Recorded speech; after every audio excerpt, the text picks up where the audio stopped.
পদে আসীন হয়েই উত্তাপ ছড়ালেন পাকিস্তানের নতুন ফিল্ড মার্শাল সৈয়দ আসিম মুনির। দক্ষিণ এশিয়ায় পাকিস্তানের বিপরীতে ভারতের কোনো দাদাগিরিকে প্রশ্রয় দেওয়া হবে না বলে সাফ জানিয়ে দিয়েছেন তিনি। শুক্রবার পাকিস্তানের সংবাদ মাধ্যম দ্য এক্সপ্রেস ট্রিবিউনের এক প্রতিবেদন থেকে এ তথ্য জানা গেছে। আসিমের এই নিয়োগের মধ্য দিয়ে আবারও সামনে এলো কাশ্মীর নিয়ে ভারত পাকিস্তানের যুদ্ধের ইস্যুটি। আসিম মুনির ভারতকে হুঁশিয়ারি দিয়ে বলেছেন, ভারতীয় আধিপত্য পাকিস্তান কখনোই মেনে নেবে না।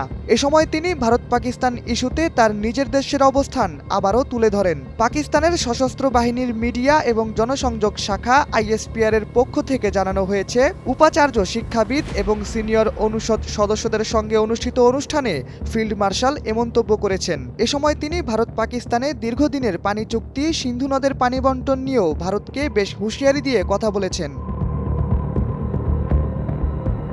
আসিম মুনির বলেছেন, পানি আমাদের জন্য একটি রেড লাইন, এটি নিয়ে কোনো আপোষ হবে না। পাকিস্তানের 24 কোটিরও বেশি মানুষের মৌলিক অধিকার কেউ খর্ব করতে পারবে না। তিনি বলেন, যখন একটি জাতি একজোট হয় তখন বিশ্বের কোনো শক্তি তাকে পরাজিত করতে পারে না।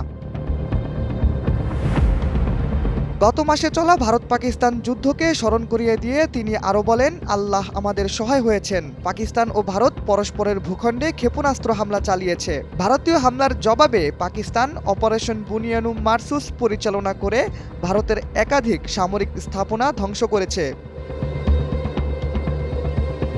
অন্যদিকে কাশ্মীর প্রসঙ্গে আসিম মুনির বলেছেন, পাকিস্তান কাশ্মীরকে কখনো ভুলবে না বা ছেড়েও দেবে না। এটি একটি আন্তর্জাতিক ইস্যু এবং ভারত এখন আর এটিকে দমন করতে পারবে না। তিনি ভারতের কর্মকাণ্ড সমালোচনা করে বলেন, সন্ত্রাসবাদ ভারতের অভ্যন্তরীণ সমস্যা।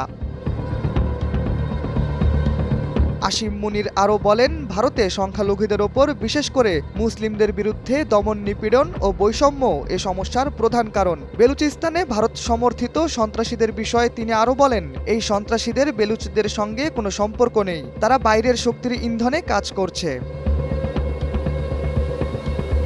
শাহরিয়ার আহমেদ, সময়ের আলো।